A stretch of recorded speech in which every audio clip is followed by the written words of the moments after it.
2018 est une montagne. Voyez cette montagne. Plus vous montez en altitude vers les hauts sommets, plus ça devient blanc. D'un blanc impénétrable, d'un blanc profond, d'un blanc pur et parfait.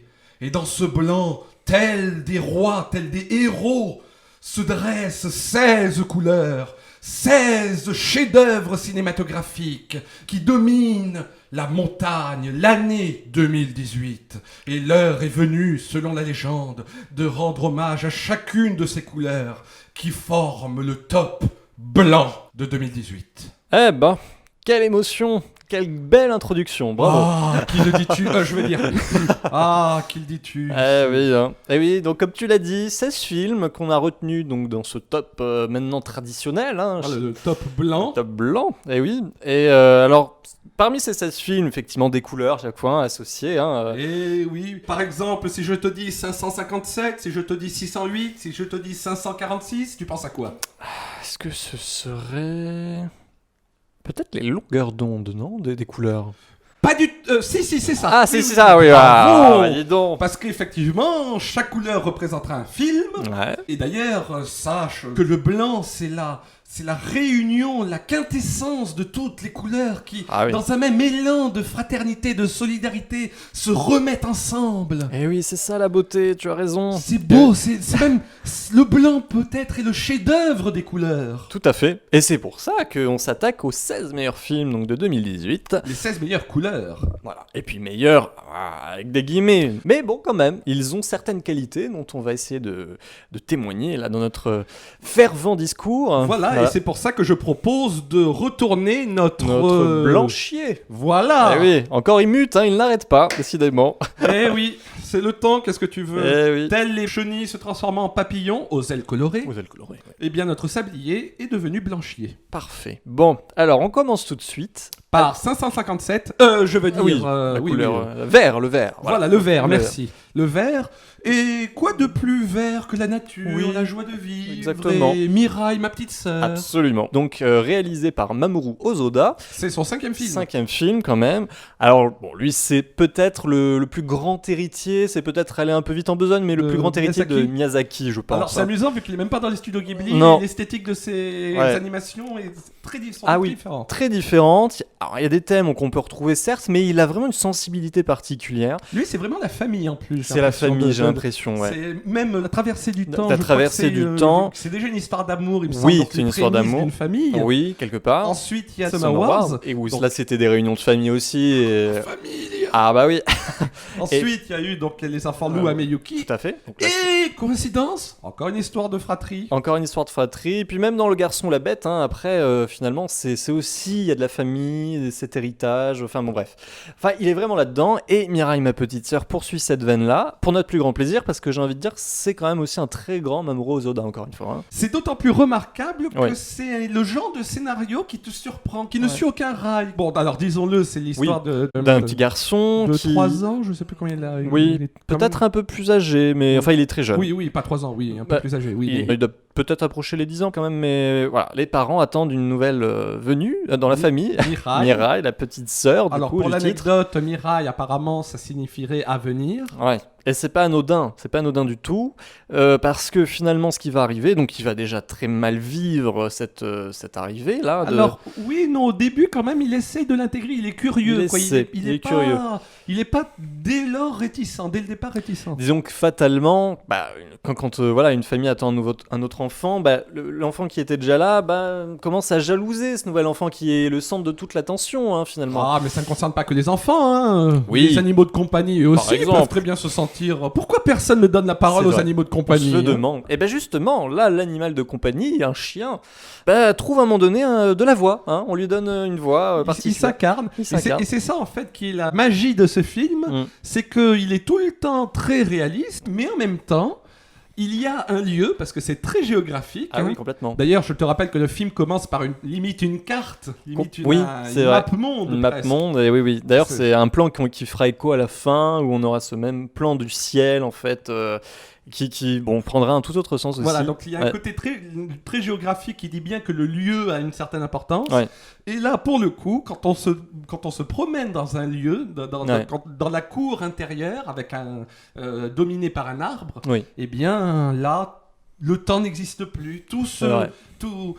Tout se transforme, tout devient vrai, tout devient faux. Et c'est là, et quand le chien se balade par là, c'est à cette occasion qu'il pourra s'incarner. C'est vrai, parce qu'il y a cette histoire d'arbre généalogique presque, hein. C'est ça, c'est quasiment en l'état, c'est ça. Avec les feuilles bien vertes. Bien vertes. Je propose qu'on lui donne la couleur verte à ce film. Oui, c'est fait, c'est bon.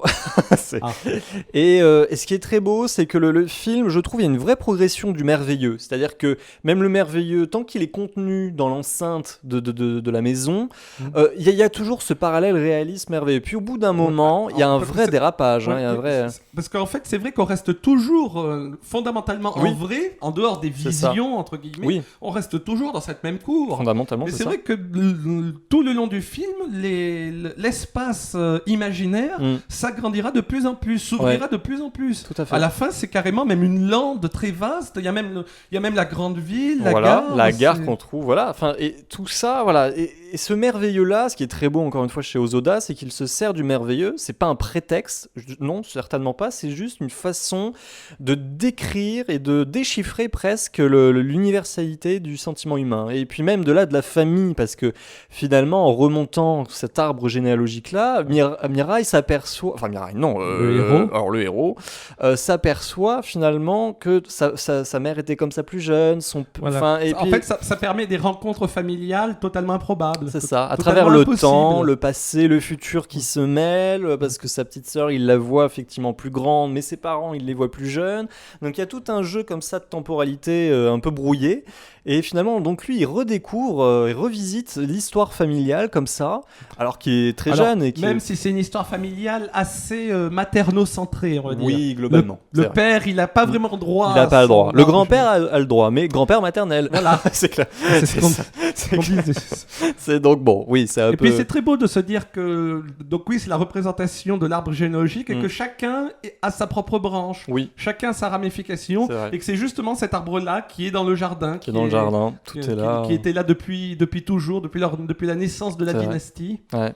Et puis moi encore, je trouve que c'est très inventif. C'est-à-dire sur la partie fantastique, quand on a cette séquence de la gare, justement à la fin, qui est marquante, hein, vraiment. Il y a presque même un côté un peu inquiétant, c'est-à-dire horrifique. Et ce qui est très intéressant, c'est que depuis le début, on nous le montre comme passionné des trains, il les collectionne, etc. C'est vrai, les maquettes. Voilà, et c'est justement quelque part un train qui lui permettra de franchir le pas qu'il faut, de prendre la bonne décision. C'est ça. Parce que finalement, c'est ça, la trajectoire que le héros suit, c'est finalement d'accepter cette nouvelle famille quelque part qu'il a avec tout ce qu'il a su, compris, découvert à travers donc ses voyages dans le temps quelque part. Et voilà, c'est ça qui est très beau. C'est pas vraiment des voyages dans le temps, je dirais surtout que c'est dans la mémoire, plutôt. Mais pas forcément parce qu'il y a le futur. Oui, aussi. Quoique la mémoire dans les deux sens. Oui, ça marche aussi. Mais je dirais que c'est pas lui qui voyage dans le temps, c'est le temps qui voyagerait presque autour de lui. C'est le temps qui vient à lui. Ouais, c'est vrai. Qui s'impose.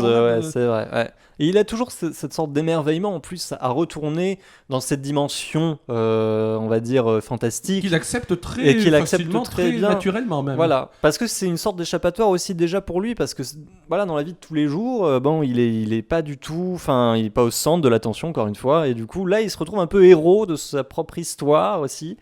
Donc voilà, c'est très beau. Bon, très bien. Alors, on enchaîne peut-être. Avec, l'année dernière, dans notre cher top coloré, souviens-toi que nous avions une série de films sur les super-héros. Ouais. Te souviens-tu quelle couleur ils avaient ? Doré, si je ne m'abuse. Oh, quelle mémoire. Nous en parlions à l'instant. Eh bien, restons dans l'animation. Cette fois, pour l'échelon doré, je te propose Spider-Man New Generation. Donc, d'un trio de réalisateurs. Alors, Bob Persichetti. Voilà, Rodney Rossman. Et Peter... Ramsey. Voilà, donc on a le trio. Alors, moi, j'en attendais pas grand-chose, bizarrement, de ce film. De ce que j'en avais vu, bon, oui, certes. Et alors, bon, il y a eu un ça a commencé, le flot de critiques élogieuses à son sujet. Alors bon, je me suis dit pourquoi pas. Hein, c'est vrai que la bande-annonce, je pense qu'elle n'aide pas vraiment non plus, parce que du tout. elle fait passer le film pour presque un espèce de navet super-héroïque avec complètement. les petites boutades inévitables. Ouais. Et finalement, le film, bon déjà, ce qui est très surprenant, est-ce que d'ailleurs la bande-annonce ne mettait pas forcément très en avant, c'est la qualité de l'esthétique. Voilà, une esthétique à nouveau unique, hein, et vraiment qui représente très bien son origine de comics. Oui, ça, vraiment, on a l'impression de voir les vignettes, les pages s'animer. Complètement. Il y a même, tu sais, l'espèce de pixelisation qu'il y avait sur les... Une sorte de dédoublement de l'image étrange, mais finalement qui correspond bien à ce côté vivant aussi de l'esthétique. Enfin vraiment, ça, très très bon point déjà, dès que j'ai vu quel choix il avait été fait là-dessus. Et puis, je trouve que la narration est d'une cohérence. C'est-à-dire que moi aussi, j'avais cette crainte avec ces multiverses, hein, parce que là maintenant, c'est ça, la grande mode des super-héros, c'est de confronter tout le monde. Ouais, ce mode que je reproche, que je désapprouve beaucoup, parce que ça rend tous ces univers encore plus bancals qu'ils ne sont déjà. Sans compter toutes les incohérences. Comment ça se fait que dans tous ces univers différents, on arrive quand même à garder un schéma plus ou moins similaire? Comment ça se fait que dans tous les univers différents, il y a au moins un Peter Parker, même si parfois c'est déformé, un représentant Spider-Manien. Alors, comment ça se fait alors que théoriquement ces univers existent depuis la nuit des temps, comme admettons, existait le nôtre? Comment ça se fait que l'effet papillon n'a pas fait exploser ça? Ça se ressemble trop pour être réaliste. C'est vrai. Cela dit, le film, il a cette qualité, on pourrait dire, de contourner la problématique, je trouve, tout en étant, justement, je disais, assez cohérent dans son approche, dans sa logique interne. Voilà. Mais cohérent durant la période du film. Voilà. Parce qu'après, au-delà, les admirateurs veulent imaginer, tu sais, les fanfictions, je crois qu'on appelle, veulent imaginer qu'est-ce qui se passerait pendant, ailleurs, etc. Voilà, non, ça ne marche que durant la temporalité. Effectivement, mais cela n'empêche pas le film d'être assez étonnamment très bon, excellent même, parce que je trouve qu'il y a une dynamique déjà. Bon, on commence avec Miles Morales, qui est donc l'incarnation noire afro-américaine, on va dire, de Spider-Man.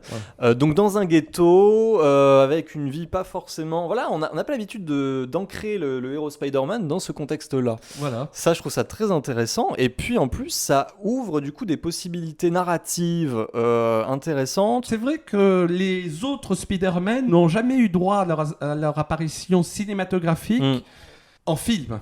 Parce que depuis quelques années, les séries animées de Marvel, Marvel Cinematic Universe, se sont multipliées et on a déjà eu droit à plusieurs versions de Spider-Man intégrant ce côté de multiplication des Spider-Man. C'est même à cette occasion que j'ai pu en découvrir certains que le film ne reprend pas. Mais par exemple, le Spider-Man à l'époque des Chevaliers. Et là, le Docteur Octopus se trouve juste être un alchimiste un peu machiavélique. Il y a aussi un monde où tout est inversé. Les personnes féminines sont devenues masculines et inversement. Donc là, on a une Spider-Woman qui combat une bouffonne verte. Voilà. Et... là, on a justement le Docteur Octopus qui est une femme, hein, là, dans le... Voilà. Alors, choix qui est intéressant, effectivement, mais auquel j'ai encore du mal à agréer bizarrement. Mais encore ça va dans cette démarche de renverser un peu les codes, les habitudes qu'on a aussi, qu'on a trop prises malheureusement malgré nous des fois avec ces films de super-héros. Je trouve il y a des choses très inattendues. Voilà, et en plus ils se permettent grâce à ces mondes parallèles de réintégrer des personnages... Parce qu'en fait, tous ces problèmes d'incohérence au niveau des mondes parallèles, c'est tout simplement parce qu'il y a plusieurs auteurs à la base. Depuis la naissance des comics et dont de Spider-Man, il y a toujours eu plusieurs auteurs et donc plusieurs versions. Et ça, c'est une tentative en fait de légitimer toutes. Toutes les légitimer. Et ce qui explique pourquoi des mêmes noms, des mêmes personnages réapparaissent avec des statuts différents d'une version à une autre. Vrai. Notamment, je pense surtout à Gwen Stacy. Voilà, qui est Spider-Gwen, ou je sais plus comment on l'appelle. Qui au départ, c'est juste censé être la véritable petite amie de Peter Parker et celle qui forgera Spider-Man de la même manière qu'Oncle Ben. C'est ça.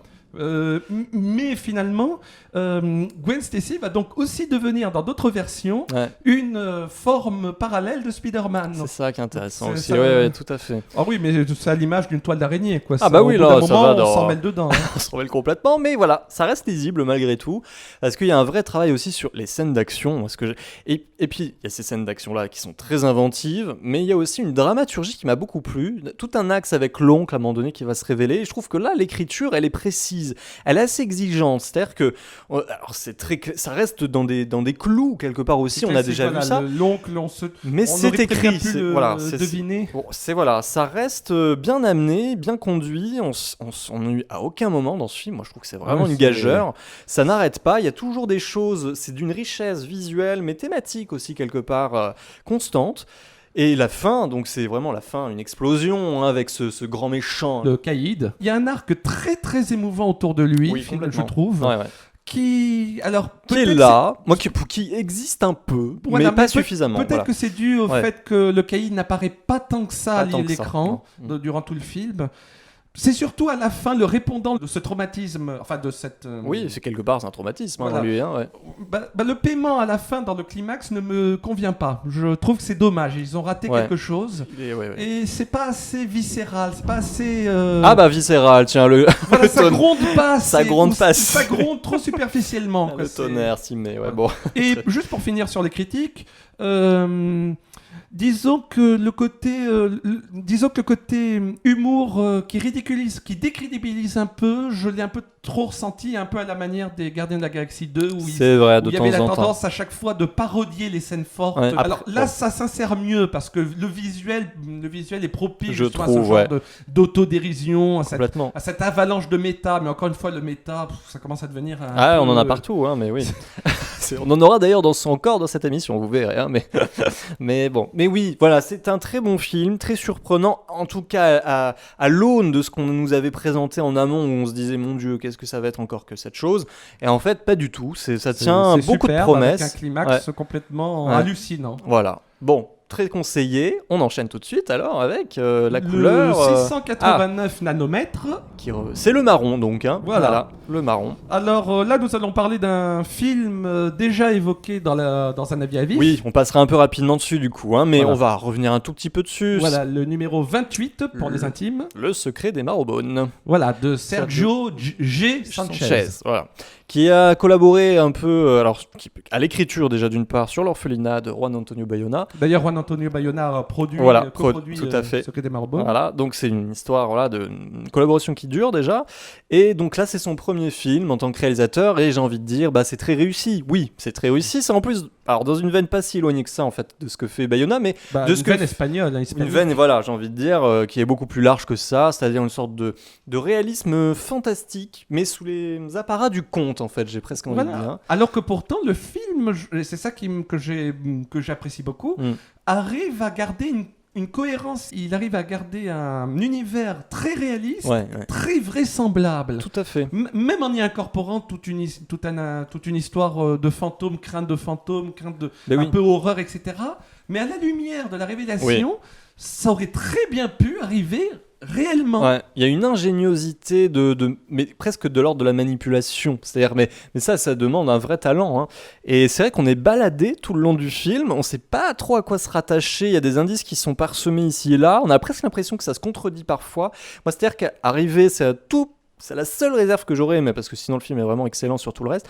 Mais c'est-à-dire qu'à partir de la dernière demi-heure, le dernier acte, on a l'impression d'une accumulation de rebondissements, de retournements, de twists, où on se dit, mince, ça aurait peut-être été amené différemment plutôt. Cette avalanche d'informations, on nous les donne dans le point de vue de l'héroïne jouée par Anya Taylor-Joy, qui elle-même est dans un état psychique complètement déboussolé. Donc c'est pour ça que, d'ailleurs, dans le montage, je trouve que c'est très bien fait. Elle-même ne sait plus où elle en est. Donc on nous dit la vérité, mais dans un ordre complètement incohérent, ce qui fait que cette vérité devient mensonge inversement, ce qui est un peu le propos du film. Oui. Au bout d'un moment, on se demande, mais de tout ce, Exactement. de tout ce dont on avait peur, Ouais. qu'est-ce qui était finalement vrai, qu'est-ce qui était finalement faux. Parce que c'est ça. Et ça joue avec ça. Ça joue en fait, c'est un peu, tu sais, la fameuse parade quand on a la conscience travaillée Oui. et qu'on veut un peu se l'alléger en disant la vérité, mais sous forme de plaisanterie. Ouais, tout à C'est-à-dire fait. que fondamentalement, je t'ai dit la vérité et tu ne m'as pas cru parce que tu crois que je blaguais tellement Ouais. c'était gros. Voilà, mais Voilà, bon. mais c'est un peu ce même processus. Ce mécanisme, ouais. Il nous dit bel et bien la vérité, mais on le prendrait pour quelque chose de faux, tellement c'est dans une espèce c'est vrai. de vertige. C'est jusqu'au bout, on est dans le doute, des choses qui se vérifient puis qui s'infirment. Enfin, et puis surtout, moi j'ai envie de dire, moi ce qui me plaît toujours, c'est cette approche du conte. Hein. Voilà, on l'a dit, mais c'est vraiment cette maison, ces enfants du laissés huis clos. pour compte aussi, parce que bon, Compte. malheureusement la mère, mère de la famille, donc Dans les contes, c'est souvent le voilà, cas. meurt très vite. Mais voilà, donc ils sont livrés à eux-mêmes, et du coup il y a presque un truc un peu sorti, surréaliste, parce que Voilà, on se Hansel et demande Gretel, c'est- comment ils arrivent à vivre avec les moyens qu'ils ont, si jeunes. Enfin, certes, il y a un aîné, un cadet, mais bon, ils sont quand même tous jeunes. Et ils arrivent Et ce qui est très fort, on en avait parlé en avis à vif, mais c'est que c'est censé être un film d'horreur, sauf que l'horreur vient du fait qu'il n'y en a pas. Pendant un long moment. Ouais. Pendant un long moment, tu as le C'est quotidien, vrai. tout va bien, On etc. comprend pas bien, De ci, de effectivement, là, il y ouais. a de petites... Des petites bizarreries, oui, voilà. Mais en tant que spectateur, je me disais, mais attends, c'est quand que j'ai peur, Voilà. c'est quand que je dois hurler, voilà. m'échapper de la salle, appeler à C'est l'aide. clair. Ouais, il y a quelque chose comme ça, une manière de différer un peu la nature de la menace. Ce qui nous rend d'autant plus sur les gardes. Ouais. Et cette très belle fin, voilà, où d'un coup il y a une sorte de réunion, mais un peu interposée, on va dire. Il y a quelque chose qui, voilà, sans trop en dire, mais il y a une très belle idée de mise en scène dans un reflet. Enfin voilà, quelque chose. À propos de reflet, surtout avec ces miroirs, une- ouais. Eh oui. voilà. Eh oui. Une des grandes virtuosités, une des idées les plus, qui moi m'a presque le plus terrassé. Oui, au voilà. sens du Ah bah terme. allons-y, oui. C'est l'idée des miroirs, Ouais. de ce qu'ils alors non pas forcément de ce qu'ils représentent parce que ils ne changent Fondamentalement, leur oui. symbolique ne change pas fondamentalement par rapport à d'autres histoires, Ouais, mais la manière avec laquelle ce symbole est géré ouais, c'est vrai. et la manière aussi comment le voile se dévoile. Bah oui. Et à la fin, oui, on comprend mieux Voilà, aussi pourquoi le voile était là tout le long du film. Et oui, c'est vrai. Voilà, et ce twist-là, non content d'être un twist, est surtout très émouvant. Très tragique, trouve hein, que quand même. très tragique, très très cruel émouvant. aussi. Mais Ouais, mais c'est- même dans la mise en scène, je me souviens, bon, on commence très vite à comprendre, surtout parce qu'on sait ce que symbolisent les miroirs, etc. Mais même dans la mise en scène, visuellement, la révélation, je la trouve Ouais. assez splendide. C'est quoi. vrai, très très beau. Non mais voilà, encore une preuve que le cinéma espagnol est en très grande forme, en tout cas sur ce genre-là, fantastique on va dire. Donc voilà, conseillé, on poursuit tout de suite avec... je te laisse... Oui, on va changer de couleur et même d'ethnie, je te propose. Oui, voilà. Orange, tiens, avec... Donc Burning de Lee Chang-dong. Alors, film un peu particulier, pas évident à appréhender, on va dire. Ah c'est oui, vrai. mais moi je l'ai même pas du tout Voilà. aimé durant son visionnage. Voilà, donc je vais être un peu seul sur ce coup-là, mais voilà. Moi, c'est un film qui s'est imposé, finalement pas immédiatement, mais à la fin du film, je me suis dit, c'est un film qui va me travailler. Ça n'a pas loupé, parce que plus les jours ont passé, et puis même quelques heures ont passé seulement, et j'étais déjà plus ou moins conquis par le film. Et c'est sa grande force, c'est d'être assez insaisissable. Je trouve que c'est un film qui conceptualise presque l'idée du mystère comme quelque chose qui reste et restera jusqu'au bout impénétrable. Il faut être réceptif à cette démarche-là, c'est-à-dire de ne pas avoir toutes les réponses, ou en tout cas d'avoir une lecture qui pourrait prédominer sur les autres sans invalider totalement les autres non plus. Voilà, c'est quelque chose qui est très libre. L'appréciation est très libre au bout du compte, et en même temps, je trouve qu'il y a un vrai sens quand même Oui, au bout mais du compte. c'est là-dedans, Voilà. c'est là-dedans que je sens poindre un peu de facilité.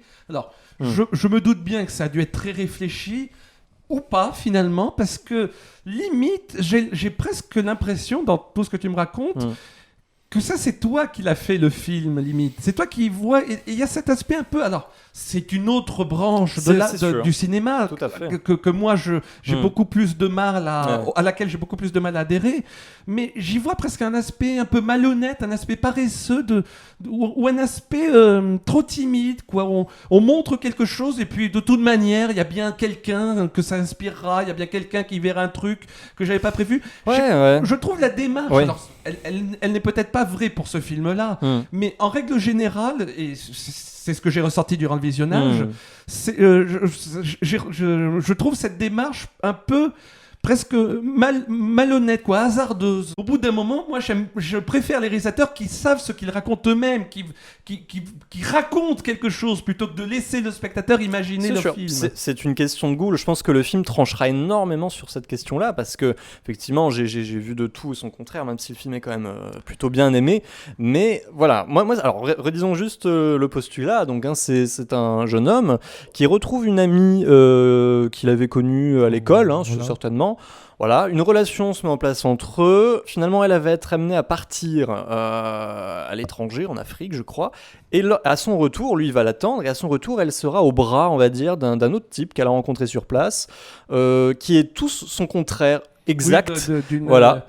C'est ça, ce qui est très société un peu plus totalement bourgeois. Lui est d'une classe plutôt ouvrière, on est le héros et finalement pourtant il est lettré. Enfin, on le suppose parce qu'il dit qu'il écrit un roman alors que d'ailleurs tout le long du film, il n'a pas vraiment l'air de s'y connaître dans la littérature. Eh ben on sait pas très bien. Ce qui est très intéressant avec ce personnage-là, c'est qu'il aspire effectivement à se créer en tant qu'écrivain. Mais il trouve pas l'inspiration. Cette fille peut-être pourrait être le prisme par lequel il pourrait retrouver son inspiration. On se demande pas plutôt si ce serait pas grâce ou à cause finalement de cette troisième ce bourgeois là qui va faire un peu qui va se piquer au jeu de jouer les diables. Complètement. C'est une figure du mal qui est beaucoup plus sournoise et presque. Du mal sans l'être, parce que fondamentalement, il n'est pas méchant. Non. Juste un moment, précisons-le, la jeune fille va disparaître d'un coup. C'est ça. Ouais. On n'en entendra plus du tout parler. C'est un peu comme l'Aventura de Michelangelo Antonioni. Voilà. Et sa disparition, finalement, ne va pas provoquer quelque chose d'immédiat, de naturel. C'est-à-dire que la seule réaction que va avoir le héros face à ça, effectivement, c'est déjà un peu de s'inquiéter, mais tout de suite, ça va le reconnecter encore davantage à cet autre personnage de riche. Parce que déjà, il va se mettre à le soupçonner et ensuite, il va vouloir plus l'analyser. Limite, elle va même disparaître, non seulement de l'espace public, cette fille, mais même de la tête des personnages. Finalement, c'est presque elle avait été simplement le maillon, cet intermédiaire-là, pour que lui soit complètement fasciné par lui, et que ça devienne une sorte d'objet. L'écrivain soit fasciné par le bourgeois. Et que ça devienne un peu sa muse, ce serait pas tellement elle, ce serait peut-être lui en fait. C'est ça qui est intéressant. Et lui en joue en ayant des propos assez anarchiques parfois. Oui, complètement. Ou notamment il brûle des serres, c'est sa grande manie. C'est sa passion, c'est ça. Sa vocation. Moi, plus tard, je vais faire brûleur de serre. Finalement, c'est pas anodin qui dit ça peut-être. Et pourquoi ce personnage, il a une aura aussi très particulière, on se rend compte dans un des flashbacks, notamment du héros, qu'il a été face à un incendie à un moment donné, que ça a dû le marquer. C'est quelque chose, on sent que. D'où le titre Burning. Burning, voilà. C'est la façon avec laquelle ça finit. Et à laquelle ça finit, donc l'écho aussi se répercute là. Et moi, ce que je trouve assez fascinant dans toute cette trajectoire de ce héros, c'est que finalement, c'est qu'une question d'inspiration. À la fin, en tout cas la lecture que j'en tire, c'est il va réussir d'une certaine façon à trouver l'inspiration, et c'est sa manière à lui de retrouver de la puissance. Il est impuissant tout le long du film, il ne comprend pas ce qui arrive, ce mystère-là lui échappe. Et finalement, il va lui donner les clés, ce riche-là, pour aller jusqu'au bout de son inspiration. En fait, son inspiration va presque prendre naissance dans son propre fantasme. Parce que limite, il va commencer non seulement à être fasciné, l'écrivain, mais un peu il va de plus en plus détester le riche, complètement. Et jusqu'à vouloir se venger de lui. Voilà, complètement. Et la fin, c'est un peu dans ce que, en tout cas, moi je comprends comme tel. C'est une lecture possible et qui me semble assez quand même prédominante peut-être. Voilà, donc il tue le riche. Voilà, il le tue. Mais en fait, ça pourrait simplement être des mots qui le couchent sur le papier en fait. Et voilà. Et on a cette projection fantasmée. En fait, son inspiration aura plutôt été son fantasme, Voilà. ou son absence de fantasme. Sachant aussi, alors moi-même j'ai eu du mal à y entrer aussi. Oui, c'est peut-être le rythme est culturel. particulier. Oui. Non, pas le rythme, parce que le rythme m'a pas gêné, Ouais, mais c'est mais- surtout l'amorphisme, si je puis dire, L'amorphisme. du personnage principal. Ah oui, complètement. Qui est quand même. L'inertie, ouais, alors, c'est vrai que- ça aussi, entre la tête à claque et l'envie de faire la Ouais, sieste. ouais, C'est, je veux dire. Mais là aussi, il y a une vraie. Il Il y a est un point tellement- de bascule, attention, parce que je trouve qu'il prend un peu les choses en main Oui, une mais fois qu'elle a même disparu. quand il les prend en Ouais. main, il les fait toujours de manière extrêmement amateuriste, d'une certaine manière extrêmement Ah oui, ouais. maladroite, mais presque de manière irréelle, quoi. On a presque l'impression de l'attardé mental qui Ouais. répète toujours les mêmes choses, qui est même pas futé, quoi. Non, Qui... Mais encore une fois, je crois que c'est quand même plutôt bien vu, malgré tout. Je pense qu'il y a une logique à ça, quelque part, mais... Bon, il y en a certainement une, parce que je reconnais qu'il y a quand même certaines choses intéressantes, notamment l'histoire du chat qui disparaît. Ouais. Déjà, ça me fait penser à Ouais, voilà, Shire. tout à fait, ouais. Shire. Le chat qui était censé ne pas exister du tout, Et qu'on retrouve chez le finalement riche. le Donc voilà, qui lance jusqu'où... d'autres questions, etc. C'est l'ordre du fantasme, toujours. C'est qu'est-ce qui est de l'ordre de ce qu'on Mais voudrait... au bout d'un Voilà. moment, ça m'a l'air interchangeable. Ça m'a l'air facile dans le sens où on aurait très bien pu trouver une autre bizarrerie qui n'aurait rien à voir et ça n'aurait rien changé. C'est cet aspect interchangeable, Je suis pas cet certain, aspect- mais bon. cet aspect remplaçable qui me gêne beaucoup. D'accord. Bon, alors on enchaîne tout de suite avec un film qui fait un peu plus consensus pour nous Voilà, qui va nous mettre deux. Quand d'accord. même, voilà. Je propose que de l'orange on passe au jaune, jaune avec un J, Oui. J comme jusqu'à la garde. Alors on en a parlé, alors on va pas trop s'attarder dessus. Ah bah, on l'a légèrement évoqué lors de Voilà. la Via Vive 27, Voilà, exactement. Et puis dans un fascinéphile précédent. Mais, le donc, numéro 7 aussi. le numéro, voilà, oui, tout à fait. Donc voilà, disons juste que c'est encore... alors c'est un premier film de Xavier Legrand qui est un peu dans... D'ailleurs, il poursuit son court-métrage. Voilà, c'est un peu comme Damien Chazelle Exactement. pour Whiplash. Voilà. C'est- Avant que de tout perdre, le voilà. titre du Avec les court-métrage. mêmes acteurs en Avec plus, les hein. mêmes acteurs, donc c'est Denis quasiment Ménochet et Léa Drucker, Voilà. Drucker. Et voilà. Et donc finalement, on se retrouve donc dans la continuité de cette histoire-là, d'une femme finalement qui est quand même qui est battue, on s'en rend compte, par son mari et Il n'y a pas que la femme, il y a les deux enfants. et aussi. les enfants qui sont assez chahutés aussi. La fille qui est déjà en âge donc majeur, donc qui est pas sous tutelle de qui ou de l'un ou de l'autre, qui sont donc en plein instance de divorce. Mais le fils, par contre, lui est toujours mineur et donc qui va avoir la garde, comment ça va se répartir? Et bon, ça va pas vraiment se résoudre. C'est vrai que déjà, bon, on l'a dit, mais j'aime beaucoup comment le film pose ses personnages. oui, dès le début. Donc les avocats, tu vois, par intermédiaire, parce que le rôle C'est ça. d'un avocat, c'est déjà d'être un intermédiaire. Oui, quelque Donc part. là, c'est comme si le film lui-même Ouais. s'en servait aussi Tout à fait. d'intermédiaire. Ce sont des substituts, ils parlent pas du tout, quasiment pas. les En deux tout cas parents, pour cette oui. première Les séquence. deux parents, voilà. pratiquement pas. D'où une ambiguïté après qui se prolonge un peu, qui est intéressante. Où est-ce que la mère finalement est toute blanche, ou est-ce que le père est finalement, il est pas victime aussi quelque part de quelque chose. Finalement, bon, même si cette ambiguïté-là s'envole pas fondamentalement après, mais le père effectivement devient vraiment l'objet d'inquiétude première. Oui, mais tout en restant victime, encore Et une tout fois. C'est en- ça voilà. que je trouve Il en souffre. très beau, Ouais. ça, en réelle souffrance. Ça, C'est ça. On n'acceptera pas qu'il se Ouais. rachète. Ah ouais, complètement. Puis avec des scènes de tension, alors dans la voiture, la ceinture qui sonne constamment parce qu'elle est pas... Tout un tas de choses comme ça aussi dans une soirée aussi, où il y a pas le son, on n'entend pas les voix, c'est la musique qui recouvre entièrement les voix des personnages. Bah, Et, et- c'est très réaliste, hein, c'est comme ça. dans une véritable Exactement. discothèque. hein. et on les voit paniquer, on les voit commencer à se dire ah mais qu'est-ce qui se passe. Apparemment on retrouve pas le petit garçon à ce moment-là dans cette soirée-là. Et donc il y a une inquiétude et on comprend pas tout, ça c'est très bien. Et puis bon, sans parler du climax final, alors là où c'est vraiment de l'horreur, c'est Shining. Voyons Wendy, je veux juste te fendre le crâne. Voilà, voir un peu ce qu'il y a à l'intérieur, c'est ça, éparpiller la cervelle. Non, enfin bon bref, Les Enfin, idées. voilà les idées. Ah oui, ça va loin, c'est vraiment cette fin. Alors ça va pas aussi loin heureusement, mais il y a l'intention est là quoi. Donc Alors je sais pas Ouais. si c'est un nouveau clin d'œil à Shining, mais il y a quand même une histoire de salle de bain. oui, quelque part ça finit aussi dans une salle de bain. Alors c'est pas la même, mais Et il y a une dernière scène aussi dont on n'a pas parlé d'accord, qui montre aussi que c'est pas le côté de la mer n'est pas non plus à pointer trop du doigt, quoi. Parce que jusque là on pourrait croire que bon, le père c'est la victime, etc. Ouais. On n'accepte pas qu'il se rachète, mais même du côté de la mère, il y a parfois notamment cette scène touchante où le père vient pleurer dans ses bras. Ouais, très belle On scène. sent que du côté de la mère quelque chose Qu'elle peut pas complètement non plus. elle peut pas voilà. complètement lui en vouloir. Enfin, elle Non, a aussi c'est vrai. un peu Aussi, pitié il y a de de lui. ça. C'est vrai.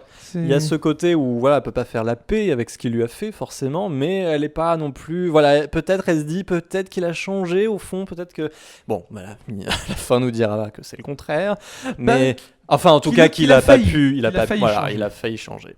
Bon, on poursuit. Tout de suite. Avec, tiens, un peu de légèreté, un peu de frivolité, oui, un peu de rose. Un peu de rose avec Phantom Thread. Alors, qu'on a aussi, dont on a un peu parlé, donc on va pas non plus trop s'attarder.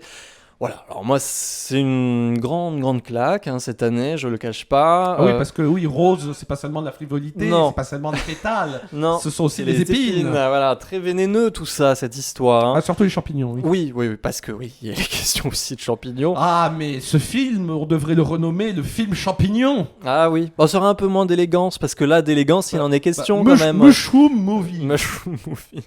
Oui, parce que donc c'est dans le milieu de la haute couture. D'où les champignons. Absolument. Donc ce grand couturier, un peu imbuvable, enfin on sent que joué par Daniel Day-Lewis dans un rôle qui lui va à la perfection, vraiment je trouve. Et donc voilà, il recherche de nouvelles choses, de nouvelles idées. Il tombe sur cette Alma, qui est donc dans ce restaurant un peu qui paye pas de mine finalement. Lui, il vient prendre son petit déjeuner. Voilà, une serveuse. Voilà. D'ailleurs, qui n'est même un restaurant qui n'est même pas dans sa propre ville. Je crois. Il est vraiment allé en campagne. Il est allé en campagne dans une sorte de maison qu'il a, de résidence, de séjour, comme ça, un peu. Et puis donc il la rencontre elle, il lui demande s'il peut l'habiller, enfin voir ce que ça donne. Finalement elle se prête un peu au jeu. C'est très naturel comme première demande. Oui, finalement voilà, on a presque l'impression que leur premier baiser ce serait un peu la façon dont lui tourne autour d'elle, l'habille. Il y a un côté, ça scelle quelque chose. Et elle lui appartient aussi d'une certaine façon à ce moment-là. Oui, elle devient. Ce sont ses vêtements à lui d'une certaine manière. Complètement. Elle lui appartient finalement. Et ce qui est très bien dans le film, c'est qu'elle va pas se laisser faire du tout et que qui appartient à qui. Voilà. Et c'est tout ce rôle-là de domination, de dominer. Qui domine l'autre, voilà, qui finalement irrigue tout le film dans un jeu de pouvoir. Où, et finalement, elle, on se demande s'il l'a pas déteint sur elle ou si elle était déjà pire presque que lui au départ.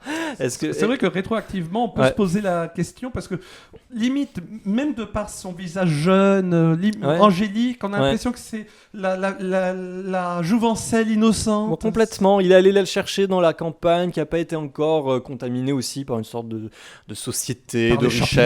Et oui, parce qu'elle va se servir justement de champignons pour l'empoisonner d'une première fois pour essayer juste de l'affaiblir, pour qu'il le soit un peu plus docile. Voilà. Pour qu'il ait besoin d'elle. Ils se sont créés mutuellement. Il y a quelque chose comme ça qui est très. Et puis voilà, c'est au cordeau, la mise en scène. C'est vraiment. Paul Thomas Anderson. Oh là là, ouais. Non, c'est vraiment des plans magnifiques. Voilà. Enfin bon, vraiment à conseiller, un des plus beaux films de l'année en ce qui me concerne. Bon, très bien. On poursuit. Après le rose, passons à une couleur un peu plus fluorescente. Oui, quand même, flashy. Le bleu fluo. Bleu fluo. Oui, parce que le bleu de l'année dernière, c'était juste un bleu. Là, on parle de fluo. Ready Player One. Oui, alors là, c'est peut-être le meilleur blockbuster en tant que tel de l'année, voilà. C'est-à-dire vraiment le gros film à gros budget, avec un visuel totalement ébouriffant, voilà, encore une fois, de la part de Steven Spielberg, qui renoue, avec aussi ce qu'il a lui-même nourri comme imaginaire. Voilà. C'est... Justement, il a fait attention de ne pas trop s'auto-nourrir. Oui, voilà.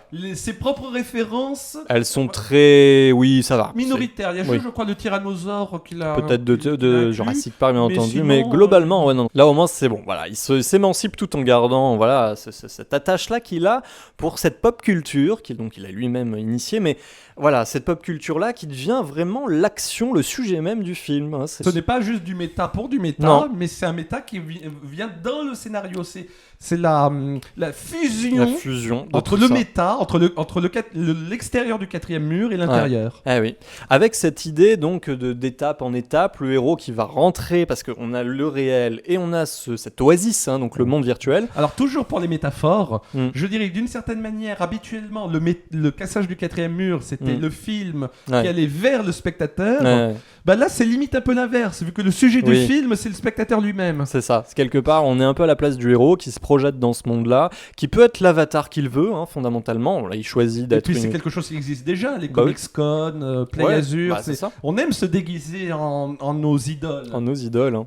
Et voilà, donc il a ce chemin initiatique-là, par étapes, qu'il doit gravir pour un peu aussi comprendre ce qui est advenu de cet grand créateur de l'Oasis, hein, en qui il transfère beaucoup de choses. On voit qu'il s'y reconnaît. C'est James Hallyday. James Hallyday, voilà. Et c'est Le vraiment... dieu des vacances. le dieu des vacances. Et c'est vraiment l'accroche émotionnelle du film, elle se situe là dans ce rapport presque d'héritage, hein, parce que Mais c'est tout le. c'est tout ça. Hein, c'est... Bah, même tout tourne autour d'un easter egg, un œuf Oui. de Pâques. Ouais. Et c'est déjà un peu une. Donc l'œuf de Pâques, qu'est-ce que c'est? C'est le petit clin d'œil. Oui. C'est la référence, la pop culture. Donc tous ces sujets-là, ce sont quelque part les épis de maïs dans le même champ lexical. Complètement, c'est vrai. Et puis l'easter egg, oui, c'est cet objet-là qu'il faut dénicher, qu'il faut aller au bout du labyrinthe pour trouver, pour comprendre du coup ce que c'est. Enfin, Et j'aime aussi beaucoup la solution que demande de chacune des épreuves, des 3 épreuves, Ouais, évidemment, il en c'est faut vrai. 3, hein, ouais. pour que Oui. les différents concurrents doivent franchir, Oui. doivent résoudre. C'est jamais ce qu'on pourrait croire. Et en plus, ce sont même pas des épreuves qui demandent un grand effort physique. Hein. C'est un raisonnement, c'est une idée de... C'est un raisonnement, mais même un raisonnement qui est aussi une analyse Ouais, du film. Tout à fait, c'est vrai. C'est-à-dire comment on pourrait inverser ce qui a priori est le code ou l'usage habituel dans ces films-là. Et ben cette question-là, c'est le héros même qui se la pose et du coup, grâce à cette question, il arrive à résoudre. Et voilà. Et puis bon, parlons simplement aussi d'idées de génie. Hein, de temps en temps, on a parlé de Shining, mais je crois que cette scène-là, elle est quand même mémorable. Hein. Enfin, c'est très virtuose. C'est un peu, ça me rappelle un peu le Raymond Queneau, le livre Exercice de style.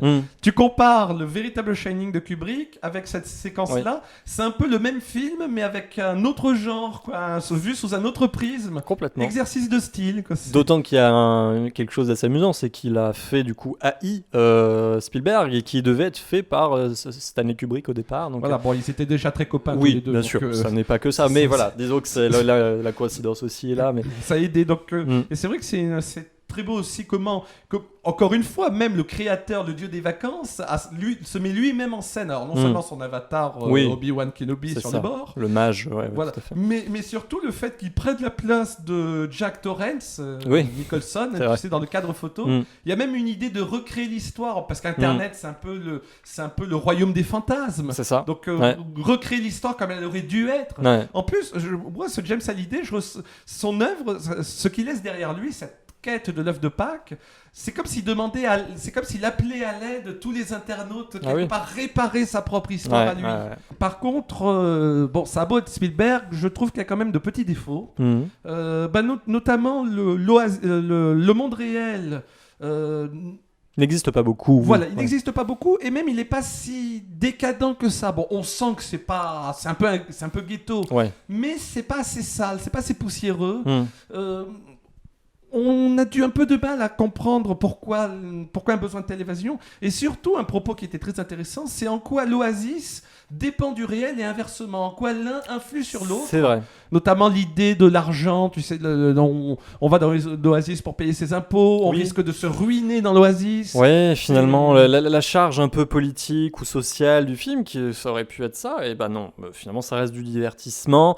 Du divertissement très haut de gamme, mais voilà, effectivement, il y a beaucoup de questions. Ça ne va pas plus en profondeur, alors tout en restant dans le divertissement, je pense qu'on aurait pu aborder des sujets beaucoup plus... Oui, c'était pas... Bon, très bien. Alors, on poursuit tout de suite avec... on reste pas très loin du bleu, hein, l'Indigo. Voilà, avec un film qu'on a encore aussi évoqué en avis à vif. Le 34. Voilà, Dogman. Eh oui, notre représentant italien, très bien, quand même. On n'est pas si loin de la frontière, alors autant... Un cielo in una stanza. Ah oui. Non, alors là, moi aussi, coup de cœur pour ce film, qui, encore une fois, un peu comme le secret des Marrowbones, enfin peut-être un peu plus sous-entendu, mais se réapproprie l'imagerie et la structure du conte, en faisant de ce personnage, donc de ce héros, Marcello, donc un petit toiletteur pour chien, apprécié de tout le monde, hein, fondamentalement, mais voilà. Un bon voisinage. Voilà, mais on se sent très, très fragile, très frêle, enfin, qui maîtrise rien au fond totalement, et puis il se retrouve donc face à son, alors peut-être pas meilleur ami, mais un très bon ami à lui, mais on se rend compte que la relation qu'il a avec donc ce Simone est très particulière. Déjà, ils n'ont pas du tout le même gabarit. L'autre, c'est une sorte d'armoire à glace.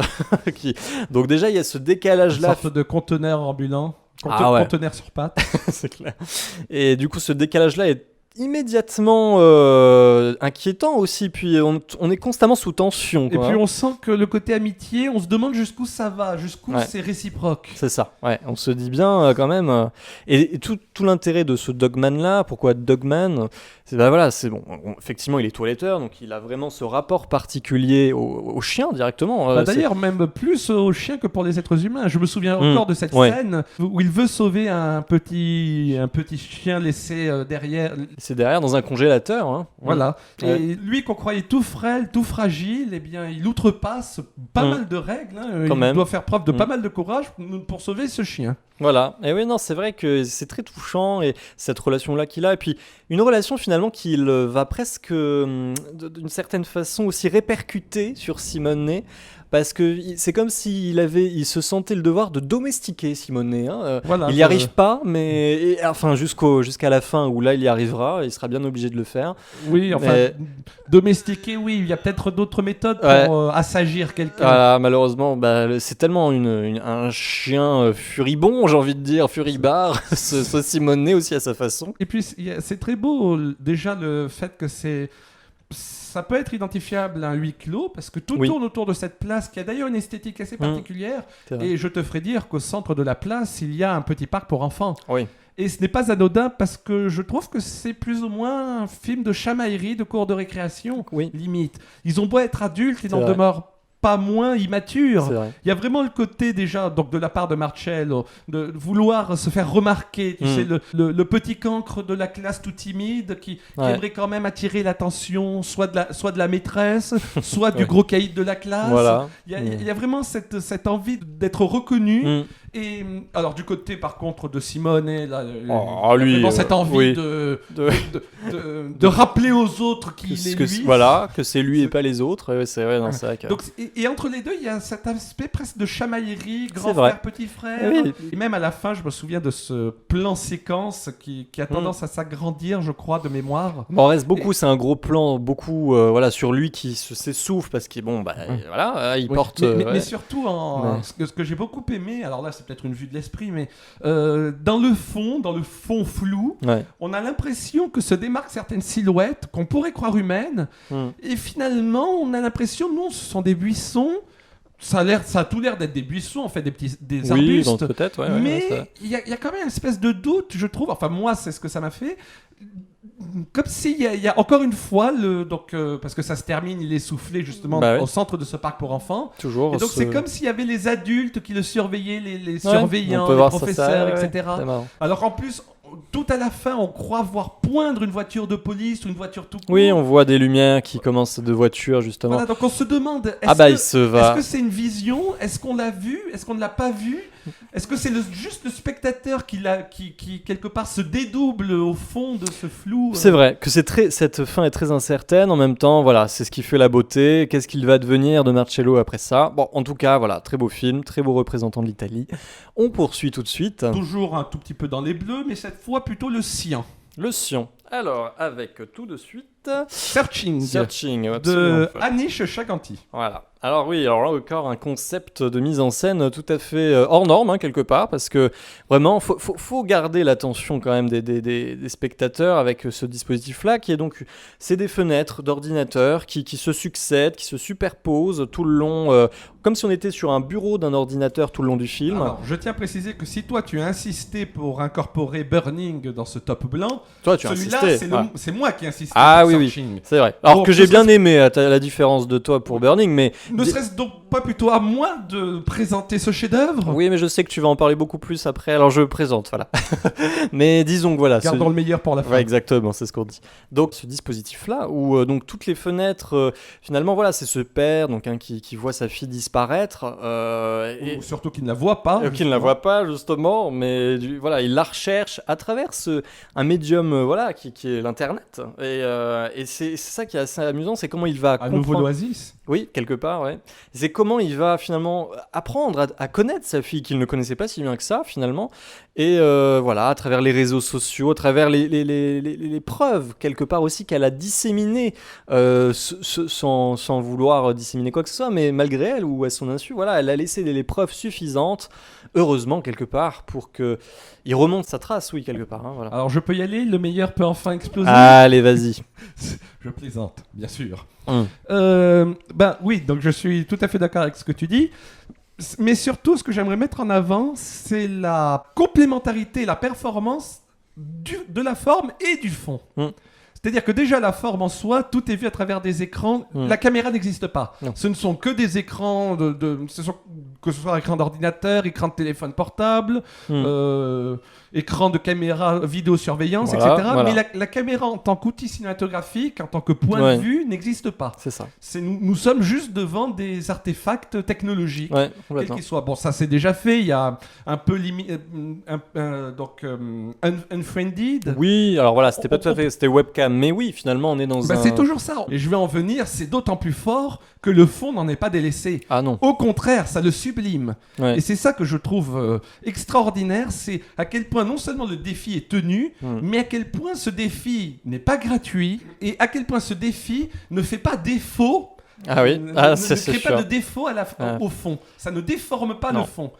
Et donc on en vient au fond, donc comme tu l'as dit, le père dont la fille disparaît presque du jour au lendemain. C'est aussi une histoire très parentale, on est pas mal dans la famille. Oui, hein, ouais. C'est comment accepter un deuil dans la famille et on a d'une certaine manière les deux points de vue, à la fois le point de vue du père parce que c'est quand même lui qu'on voit le plus souvent sur les écrans, c'est son écran d'ordinateur à lui, c'est son écran de portable à lui que l'on voit, mais à travers son point de vue à lui, on a aussi le point de vue de sa fille. Finalement ça permet de les rassembler, rassembler parce qu'ils ne l'étaient pas réunis. Depuis que la mère est morte, hein, on le sait dès le début, dans une très belle séquence qui m'a rappelé, un peu là-haut.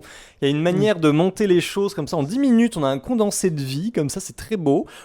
Et d'ailleurs, ce qui est très beau, c'est aussi, c'est en rapport avec cette scène-là, mais tout le long du film, c'est-à-dire que l'écriture, le fait qu'on écrive des choses et puis qu'on les enlève, parce qu'on se sent pas encore, on ne veut pas les dire encore, c'est trop tôt. Voilà, il y a quelque chose... Même ce qu'on ne dit pas, on le dit. Ce film, au-delà de raconter une histoire très intime, il propose une analyse extrêmement vraie. Ça fait du bien, une telle analyse pensée, sans être forcément pointé du doigt, on ne l'enfonce pas comme marteau, mais c'est jouissif de voir à quel point c'est réaliste, de voir à quel point c'est intelligent. Ah oui. Surtout par rapport aux propos... Oui, les travers des réseaux sociaux, de l'internet, mais qui, ces travers-là, finalement...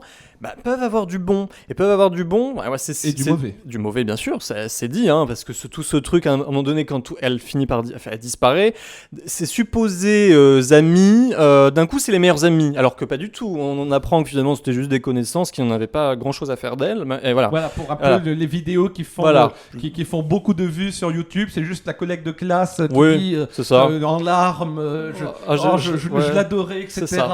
Alors que précédemment dans le film, quand le père faisait sa propre enquête, limite c'est tout juste si elle ne connaissait pas son nom, l'ami en question. Complètement, Et c'est vrai qu'il y a aussi cette histoire parallèle avec l'inspectrice qui n'est, c'est pas anodin, je veux dire. Parce que là on a un scénario de génie à différents étages.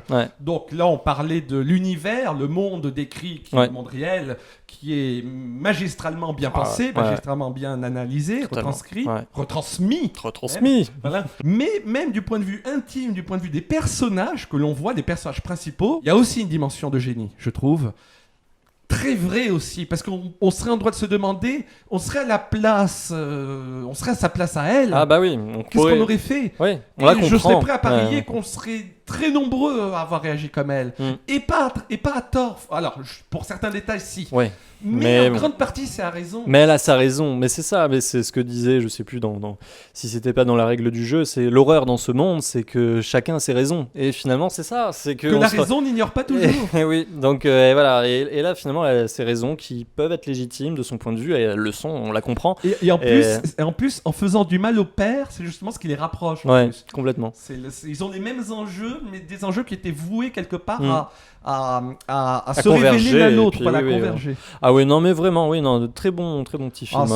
Limite, j'aurais mis beaucoup plus haut dans le classement, mais tu sais très bien que cet échelonnage, il est pas forcément, il est pas véritable parce que moi, ils sont tous au même niveau. Voilà. Sauf peut-être Burning, mais décidément. Peut-être pas Searching non plus. Non, je rigole. Attention, ça va faire mal. Tu touches pas à Searching. Alors, je ne touche pas à Searching. Il a un sous-titre, je crois. C'est Portée disparue. Alors, on poursuit. Je propose qu'on continue avec les concepts complètement faramineux, mais extraordinairement faramineux, avec... Ah non, pas tout de suite. Oui, mais enfin, il ne démérite pas du tout, celui qui suit. Il ne mérite pas non plus. Il est excellent aussi, je te l'accorde. Donc, avec l'argent. Passe à l'argent. Voilà. Under the Silver Lake, et oui, justement, Silver. Ah, c'était pour ça. C'est pour ça, tout est lié, et oui. Donc, de David Robert Mitchell. Voilà, son troisième film, ouais. Alors, déjà connu pour le mystère de la pyjama party. Alors oui, le mythe de la soirée pyjama. Des soirées pyjama. Et puis, donc, It Follows. Son grand succès. Voilà, génial, It Follows. Génial, It Follows. Même si j'ai un peu de mal avec ce film, je ne peux pas m'empêcher de le reconnaître génial. Ah, c'est un chef-d'œuvre pour moi de l'horreur, mais voilà, là en tout cas, il s'attaque un peu. Alors on retrouve bien sûr sa patte, mais il s'attaque un peu à autre chose, une sorte d'odyssée totalement cauchemardesque, hallucinée, dans le milieu un peu de la fabrique à rêves d'Hollywood, on va dire ça, c'est ça. Ah, c'est milieu un doigt revisité. Ah oui, il y a quelque chose, c'est pour ça que ça m'a autant parlé fondamentalement, mais voilà, on suit ce trentenaire peut-être au chômage, voilà, en tout cas, il fait pas grand chose de sa vie. Plus jeune, je dirais. Peut-être, bon, voilà, peut-être. Je lui donnerais dans les 26, 27. C'est Andrew Garfield, en tout cas, voilà, qui prend le rôle, voilà. Et oui, il est là. Tu tueras point. Par exemple, oui, non mais c'est un grand acteur. Silence aussi, oui. Et là, donc, il joue un rôle qu'on ne lui a pas trop vu, voilà, un peu de loser, qui sait pas trop quoi faire de sa vie. Il tombe sur une fille dont il va tomber sous le charme, et il va perdre sa trace, encore une disparition, décidément. Eh oui. Oula, ça aussi, c'est un thème récurrent, mais voilà. Il perd sa trace, elle disparaît. Et finalement, il va se mettre en tête que il faut qu'il la retrouve. Et puis, plus il va s'entêter à la retrouver, plus il va se dire, mais est-ce que tout ça serait pas l'objet d'une grande conspiration, de quelque chose de plus souterrain. Plus il va se perdre lui-même aussi dans ce qu'il recherche. Parce que c'est aussi ça le sujet du film, comme Ready Player One, c'est comment transposer avec tout ce qu'on a emmagasiné dans notre jeunesse, des références, des codes, des objets sentimentaux. C'est comment ces objets-là peuvent nous servir à un moment donné à réaliser qui on est. Et en fait, voilà, ce personnage-là va aller de désillusion en désillusion. Ça qui est tragique. Ce film, c'est le négatif de Ready Player One. Complètement. Limite, on n'aurait pas dû l'appeler argent, mais la couleur complémentaire de bleu fluo, disons que ça doit être du jaune, orange, fluo aussi. Pourquoi pas, oui. C'est ça. Voilà, et lui, c'est orange, vraiment... c'est déjà Burning, alors qu'on a un scénario similaire. On a un peu, oui, aussi. Ouais. Même si c'est 1000 fois mieux ici. Non, 1000 fois, non, certainement pas. Ça peut-être un chouille mieux, mais enfin bon. En fait, Under the Silver Lake, c'est Burning, mais en bien. Pas du tout, ne l'écoutez pas. Bon. Voilà, alors c'est clair.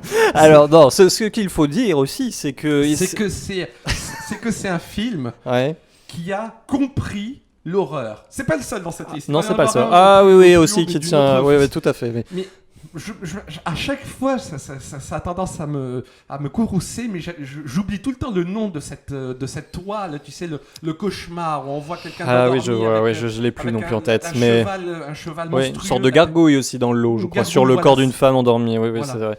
Eh bien... Si jamais vous vous souvenez du nom de cette toile, je vous en conjure, mettez-la en commentaire. Voilà, parce qu'on a besoin de savoir. Voilà, j'en cauchemarderai jour et nuit, je rêverai, si ça se trouve, de têtes de chevaux démoniaques ou de gargouilles, tant que je n'aurai pas le nom de cette toile. Enfin, peut-être pas jusque-là, mais... Mais t'as raison de pointer l'horreur du film, parce qu'il y a des scènes quand même. Des visuels. Oui, bien sûr. Ce film... Ce type, tout simplement, David Robert Mitchell. Voilà. Il a de ces visuels. Je veux dire, même au début, le cadavre de chien qui s'écartèle, qui s'écartèle, les pattes arrière qui partent à gauche de l'écran et les pattes avant qui partent à droite. C'est ça. C'est tellement bête et simple, mais tellement hallucinant comment c'est. Parce que pour moi, mais c'est ça l'horreur. C'est ça l'horreur. C'est quelque part prendre quelque chose de normal et le rendre anormal, le dénaturer, le pervertir. Et c'est tout à fait ce que ce film pointe. Mais là aussi, on a un peu comme Searching une analyse de l'image. Ouais. Justement, cette scène complètement qui a l'air d'être sortie de nulle part, mais dont le sens, c'est bouleversifiant. Ah oui, c'est clair. Mais le fait qu'avec un ami, ils espionnent, tu vois, très voyeuristes, ils espionnent une femme. C'est une scène absolument essentielle, effectivement. Très belle femme, tu sais, le rêve hollywoodien. Quelque part, l'égérie, la gravure de mode, enfin ce qu'on veut. Mais... Voilà, et se rendre compte qu'elle est en train de pleurer. Ouais. Et c'est toujours ça, c'est-à-dire le revers de ce miroir aux alouettes qu'on nous a tendu, c'est-à-dire que tous ces rêves-là, c'est-à-dire que la réussite supposée du rêve américain, ben non, là voilà la réussite. Et là, même cette scène porte en elle le propos de perversion, entre guillemets, parce que c'est pas une perversion de pleurer, mais le côté de dégradation, de quelque chose qui a été détrôné. Et c'est déjà l'implant du paiement final, où ce sera le héros qui subira cette tristesse. Et pour continuer sur les visuels cauchemardesques... Oui, la femme chouette. La femme chouette. Oh là là, par pitié, la femme chouette. Ah ouais, génial, les deux scènes où elle apparaît, justement. Il y a aussi ce truc avec la nudité, le côté un peu dérangeant. Qui était déjà présent dans It Follows, c'est ça. Et là, c'est vrai, il y a le corps diaphane, le corps d'albâtre. Oui, voilà. Avec une tête de chouette qui, indépendamment, là, même par rapport à des critères de chouette, c'est pas forcément. Belle, bah oui, c'est ça, bien sûr. Je reste encore traumatisé de son déhanché. Un peu à la salle, le clown. Le contorsionniste à côté. À côté, c'est juste un étirement. Et ce qui me plaît bien, c'est que c'est vrai qu'à l'inverse de Burning, et ça te fera plaisir, il y a une résolution là qui est claire et précise. Alors, au début, moi, ça m'a un peu frustré. La résolution est quand même bien en l'état, et puis très originale, je veux dire, voilà, totalement, avec ce côté justement où on est dans l'ordre du divin, c'est-à-dire que cette société qui serait du côté du capitalisme aussi, bah finalement non, elle est rattachée du divin. Et c'est ça qui est. Il y a même une lecture, la Divine Comédie de Dante. Tous ces visuels dont on vient de parler, ils sont dignes de l'enfer de Dante Alighieri. Et voilà. Et il y a même un moment, il y a même un groupe de musique qui essaye de recomposer un peu le Christ et ses 12 disciples. C'est vraiment de manière pervertie à nouveau. C'est pour que voilà, il y a toute une dimension finale. C'est un film sur l'ennui. Mais même pas de peur de la mort, mais peur de l'ennui surtout. La mort, c'est l'ennui là-dedans. Avec cette dernière scène riche de sens, mais pas si évidente non plus, voilà, où il contemple un peu ce qu'il laisse derrière lui, son appartement, toutes ses recherches. Et qu'est-ce qu'il va devenir de lui maintenant ? Il est de l'autre côté, du côté du perroquet, de celui qui sait peut-être, de celui qui du coup, voilà, lui, parce que lui, il sait justement, comme le perroquet a l'air de révéler. Le perroquet de sa voisine, c'est ça. Voilà, exactement. Pas n'importe quel. Par exemple, Iago n'est pas concerné. Non, surtout pas. Je terminerai juste en disant une chose à propos de ce chef-d'œuvre. Je n'aime pas ce film. Tant pis, c'est pas grave, on passe à la suite. Je n'aime pas ce film, je m'explique. C'est pas du tout le genre de film qui me parle. C'est un film avec lequel j'ai eu du mal. C'est un film qui va trop loin dans ce qu'il veut, dans ce qu'il veut dire. Mais je ne l'aime pas parce que je ne m'y reconnais pas, parce que je ne suis pas d'accord, parce que je n'aime pas ce qu'il décrit. Mais je suis obligé malgré moi de le mettre ici pour deux raisons. La première, c'est tout simplement parce que c'est génial. C'est aussi un peu pour ça que je l'aime pas, c'est qu'il ne laisse pas le choix. C'est très bien. Il ne laisse pas le choix, tu me mettras dans ton top, sinon on gare à toi. Voilà. Le cinéma nous désarme des fois de quelques fois, et voilà, très bien. On se rend pas compte à quel point on est prisonnier du cinéma. Alors, est-ce qu'on va être prisonnier du prochain, le gris The Guilty, alors. Voilà, donc là, pour le coup, on renoue avec l'expérience, aussi, avec le défi à la Searching complètement phénoménal. Très grand film, The Guilty. Donc gris, n'oublions pas. Le gris. Voilà. Disons donc que c'est le héros donc qui est dans une sorte de standard téléphonique de la police, qui reçoit les appels donc nocturnes en l'occurrence, là plutôt de gens qui ont des soucis en ville ou ailleurs d'ailleurs, mais il en réceptionne un un appel qui est celui d'une femme qui se dit être aux prises, en tout cas coincée dans un véhicule, conduit par son mari, voilà. Son ex-mari, ils sont toujours mariés. Alors ouais, disons qu'ils sont pas en très bons termes, on a l'impression. Ça, c'est... Déjà, le mari, il a un casier judiciaire, voilà. On découvre qu'il est relativement violent, même si à chaque fois, il promettait de ne pas récidiver. Non, c'est clair. Et donc, lui va se mettre en tête déjà de les localiser et de résoudre cette affaire-là. En plus, on l'interdit d'avoir accès à cette affaire. On le démet de ses fonctions. Quelque part, on lui dit c'est bon, c'est fini, t'as fait ton travail, voilà. Maintenant c'est aux autres de prendre la relève. Exactement. Mais lui, il veut pas. Et pourquoi il veut pas ? Bon, on sent qu'il y a une raison presque qu'il a besoin même pour lui. Bah oui. C'est viscéral, quoi. Il ne peut pas passer à côté. Il y a finalement, c'est ce chemin de rédemption-là qui se met en place, mais on ne saura que très tard. On ne sait pas pourquoi rédemption, fondamentalement. Voilà, très tard seulement, on le saura, à toute fin même d'ailleurs. Hein. En plus, là aussi, on a un cas de film très vrai, très psychologiquement très franc, très pur, d'une certaine manière. Parce que c'est ça aussi qui est très fort, c'est-à-dire qu'il donne vie au hors-champ sonore. C'est-à-dire que tout passe, c'est-à-dire que ce monde-là, qu'on nous décrit cette ville, cette camionnette qui est enlevée, bon bref, tout ça existe. On ne les voit pas. On entend les sons, les respirations. D'ailleurs, on aurait presque pu croire, quand le film a commencé, moi je m'étais dit, mais est-ce qu'il arrivera à tenir tout le long sans qu'on s'ennuie quoi. C'est extrêmement audacieux, quoi. Tu presque casse-figure, quoi. Tu peux pas... mais c'est totalement haletant. C'est-à-dire que c'est sous tension tout le temps. Il n'y a jamais aucun point mort. Et puis là aussi, on parlait dans le cas de Searching, je trouve que c'est encore plus vrai pour moi, de ma part, pour The Guilty, c'est-à-dire qu'on a effectivement une performance, un concept visuel, esthétique génial de huis clos. Et on a le fond totalement en accord. Un scénario diabolique. Ça a beau être diabolique, il y a un aspect très humaniste, très lumineux quelque part. C'est de nuit, on parle quand même d'un mari qui a kidnappé sa femme, d'un agent de police qui a des choses à se reprocher. Et pourtant, il y a une lumière. Et on sent déjà toute la détresse d'un personnage qui rumine, qui ressasse et qui va finalement exorciser quelque part quelque chose à travers ce qui va lui arriver. C'est vraiment une histoire au-delà de rédemption, de libération. C'est un film éblouissant. Et citons juste que c'est un film danois. Danois de Gustav Möller, donc c'est le premier film, donc c'est assez impressionnant, mais bon. Restons dans les premiers. Restons alors dans les premiers, oui, au sens titre, First Reformed. Le noir. Couleur noire. Alors là aussi, pas si noir que ça, encore que c'est pas si joyeux non plus, hein, attention, mais il y a une ouverture qui serait lumineuse, pourrait être lumineuse et qui sans doute l'est, mais voilà. Paul Schrader avec Ethan Hawke dans le rôle principal, il est absolument formidable. Paul Schrader je vais peut-être dire une bêtise, mais ce n'est pas le scénariste de Taxi Driver. C'est bien lui, voilà. Qui a eu aussi toute une carrière de réalisateur, c'est pas son premier film du tout, mais en tant que scénariste, il a été énormément célébré pour Taxi Driver, et c'est marrant parce que je trouve qu'il y a énormément de points communs finalement avec Taxi Driver.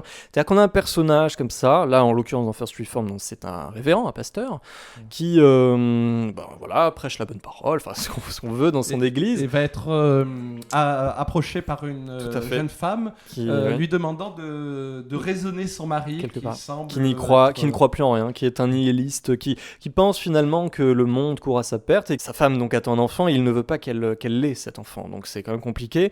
Donc elle essaie, elle lui demande de le raisonner, et donc il va y avoir un jeu là-dessus sur comment ça va déteindre aussi sur le révérend, parce que lui a des convictions, mais il a vécu aussi des choses douloureuses dans le passé, notamment la perte de son fils qu'il a envoyé lui-même à la guerre, une sensation de culpabilité. Voilà, donc c'est déjà là, et finalement ça va ranimer ce sentiment de culpabilité en lui, mais de culpabilité vis-à-vis aussi du monde, c'est-à-dire est-ce qu'on doit encore croire à ce monde-là qui se détruit mais l'éternelle remise en question de la foi. Quelle est la frontière entre la certitude et l'obsession ?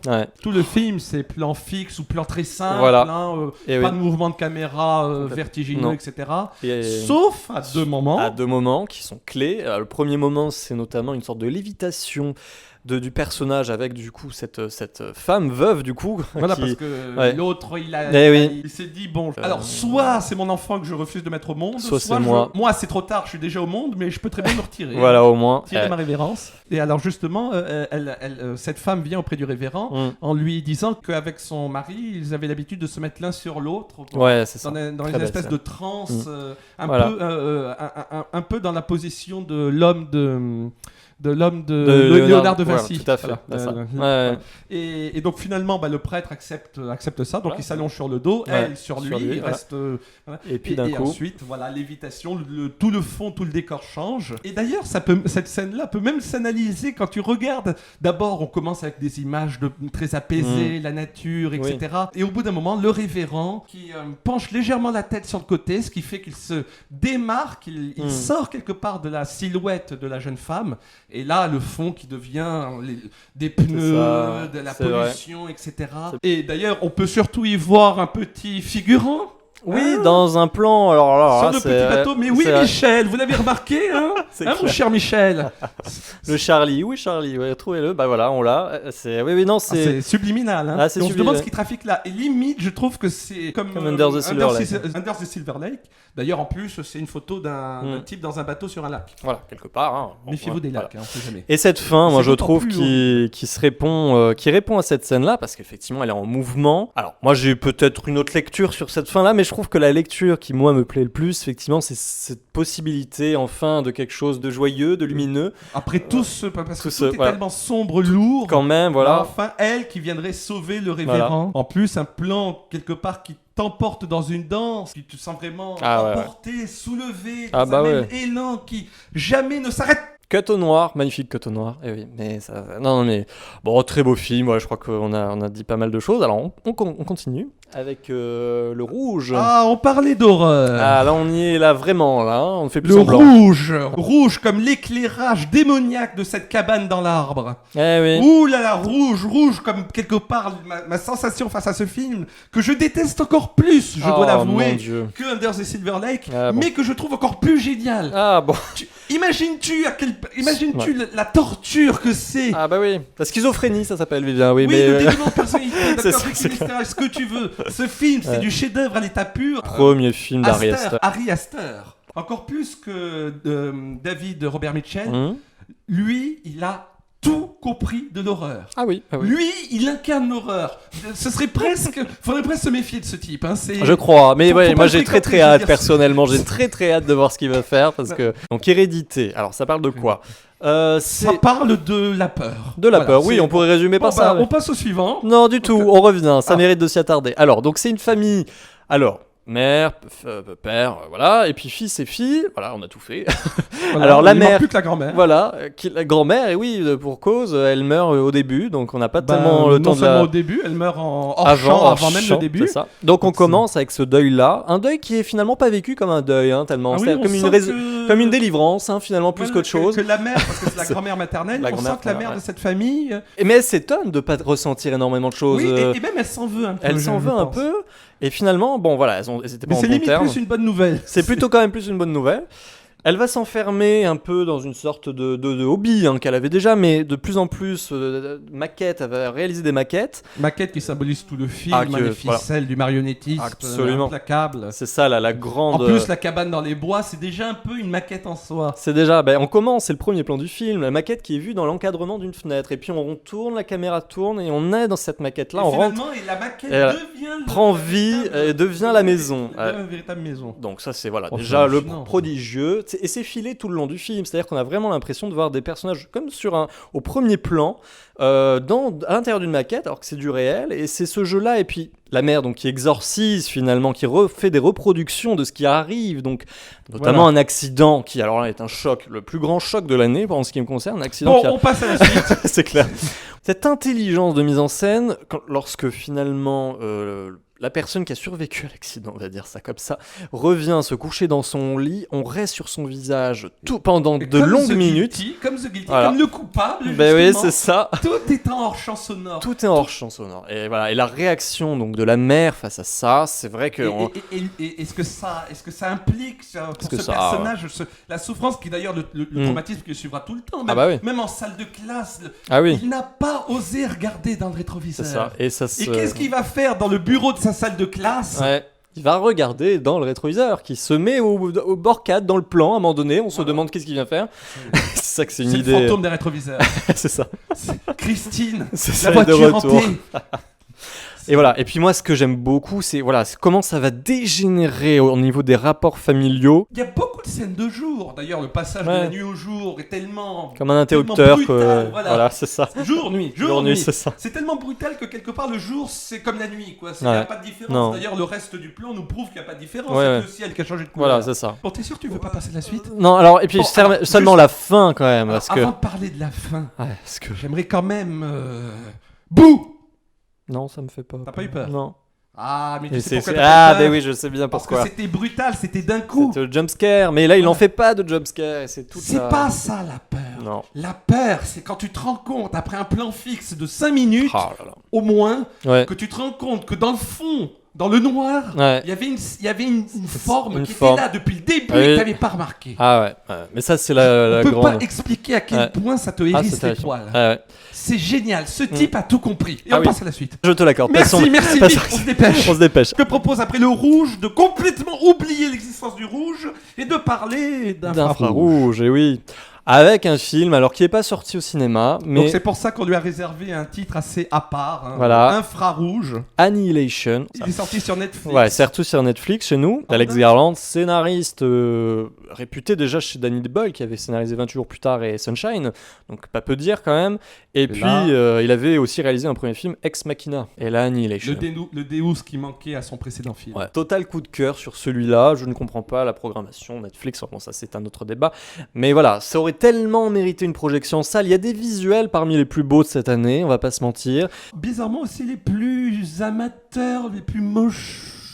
Je serais pas d'accord moi là-dessus, Non, mais attends, voilà. parce que tu m'as pas laissé Alors, finir. je te laisse finir. Les plus brouillons. Mhm. Et en fait, si le brouillon, ça ressemblait à ça, bah même pas besoin de faire du propre. C'est même irréaliste ce que je dis, c'est même incohérent. Ouais, À quel point ce film est génial. Oui, c'est- alors vite, je reprends les rênes. L'esthétique de ce film, presque tel que je l'ai perçu, il y a une volonté de faire un peu effet artificiel, télévisuel, etc. Mais c'est tellement ça qu'il fallait faire, cette bulle de savon Ouais. qui fait un peu... Le miroitement. Ouais, ouais. voilà, il y a un aspect presque, tu ressens l'analogique, quoi, la Ouais. TNT ou Ouais, je sais pas ouais. trop quoi.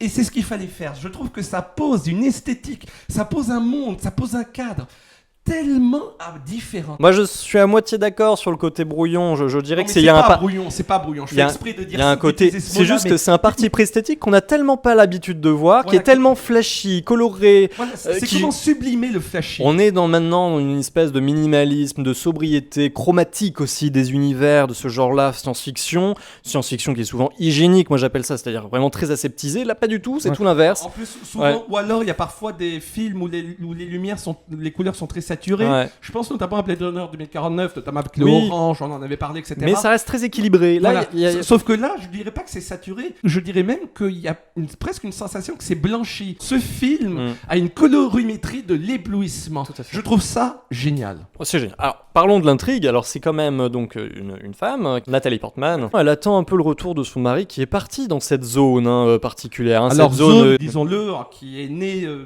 qui du crash d'un météorite. voilà, voilà, dans un phare. au niveau d'un phare. Et Qui puis, promet en plus déjà un simple visuel de Ah oui. lieu, Ouais. un simple décor très ah ben on en atypique, très reparlera, apparent. mais alors déjà voilà, disons que donc à partir de ce phare-là, effectivement, il y a qu'une sorte d'excroissance de zone qui s'est étendue, qui continue de s'étendre en fait tout autour et qui menace effectivement de couvrir un Voilà, peu tout le parce que ça pays, brouille toutes les voire pistes. tout le monde, hein, oui. Mais c'est pour ça que je parlais de brouillon. T'as vraiment l'aspect brouillé. Quelque chose qui Ouais. brouille, quelque Bah, chose ouais. qui brouille même notre perception, nous, de l'esthétique. Complètement. Donc du coup, elle attend le retour de son mari qui finalement revient à la maison, mais il revient un peu différent. Et il va avoir vite un problème, une sorte d'infarctus, enfin bref, quelque chose. Et elle va se retrouver. Génialement mis en scène. Ouais, d'ailleurs. ouais, tout à fait. Et elle se retrouve. Si vous voulez savoir si vous êtes malade ou pas, regardez la couleur de la boisson qui se trouve dans votre verre. Oui, voilà, vous en saurez davantage sur vous-même, mais bon.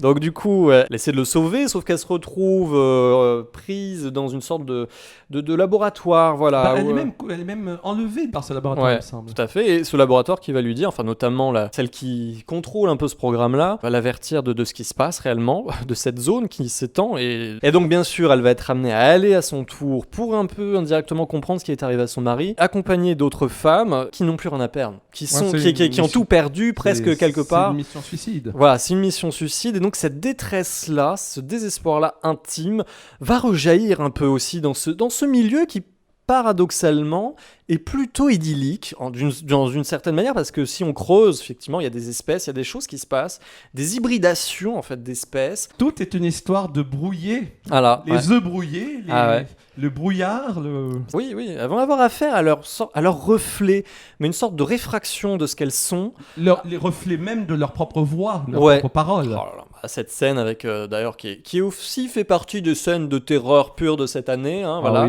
avec un ours à peu près mutant qui se réapproprie la voix d'une de ses victimes. La dernière chose qu'elle écriait avant de décéder. C'est ça. Comme quelque part, la dernière chose qui reste. D'ailleurs, pour l'anecdote, tu sais que très souvent, quand on t'ampute un membre, on ressent quand même des douleurs fantômes. Et ces douleurs fantômes, parmi elles, il y aurait le fait que la zone du cerveau qui est reliée au membre en question ne recevant plus d'informations du dit membre, vu que il est parti, eh bien, garde... Comme dans un temps arrêté, il garde la dernière information qu'il ait reçue. Et comme souvent lors d'une amputation, c'est une sensation de douleur. C'est pour ça qu'on garde les douleurs fantômes, parce que c'est la dernière information qu'a pu traiter la zone cérébrale reliée à ce membre-là. Et elle n'aime pas le vide. Il faut meubler. Et c'est là où je trouve dans cette bulle, il y a à la fois tout s'accélère, mais tout aussi est immobile. Mais je trouve ça très beau dans la gestion du rythme, c'est-à-dire qu'il y a une sorte de contemplation permanente de ce qui les entoure. Une contemplation effrayée aussi. Effrayée et en même temps, un peu émerveillée aussi. Enfin, il y a quelque chose de... Elle s'est partagée totalement entre ces deux pôles, l'émerveillement, la terreur. Et jusqu'au final, moi c'est un des finales les plus fascinants que j'ai vu, peut-être digne presque d'une expérimentation à la 2001. Enfin vraiment, voilà. C'est vraiment, on est dans ce calibre-là. Hein. C'est pour dire une sorte de confrontation où là finalement, elle va vraiment avoir affaire à un reflet qui va enfin s'incarner réellement devant elle. Mais surtout un reflet. Alors là, on peut même plus parler de manichéen ou non manichéen. C'est à nouveau une analyse de l'image, du temps arrêté. Il n'y a pas de volonté. Il n'y a pas de conscience. C'est ça. Et c'est ça qui est terrifiant quand même. C'est que ça ne veut rien fondamentalement. C'est juste que ça mime quelque chose. Et d'une certaine manière, c'est comme si ça nous renvoyait l'image de notre propre histoire, de notre propre création. C'est vrai qu'il y a un propos assez nihiliste de se dire que finalement, quelque part, nous-mêmes, originellement, nous ne voulions rien. Non. Originellement, on n'est même pas là parce qu'on l'a voulu. On est là parce qu'on est là. Il nous reste encore 2 films. Et c'est effectivement... On va passer de l'autre côté du spectre, après l'infrarouge. Parlons, du violet. Du violet. Alors, on l'a déjà évoqué, hein, c'est L'homme qui tua Don Quichotte, donc on va peut-être pas s'attarder trop dessus. Avis film numéro 30. Voilà. Oui, alors moi, c'est ma mention spéciale. Voilà, c'est vraiment, je voulais le mettre un peu en avant parce que c'est un film qui a tellement eu de déboires. Enfin, voilà, hein, on sait, Terry Gilliam, il a eu énormément de mal à faire. D'ailleurs, je te propose, en son honneur, je propose qu'on retourne le sablier qui s'était arrêté de fascination, d'ailleurs. Ah, voilà. Ouais. Et je propose qu'on retourne une deuxième fois le sablier. Ouais.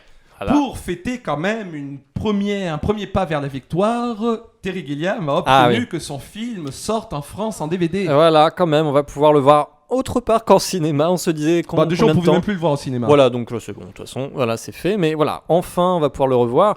Et c'est un film que je pense qu'il faut revoir parce que très riche, comme toujours avec Gilliam. Hein, c'est quand même, ça foisonne. En plus, je tiens à dire que je suis pas du tout d'accord avec la plupart des avis. Terry Gilliam ne m'a pas déçu du tout et je trouve absolument rien de décevant dans ce film.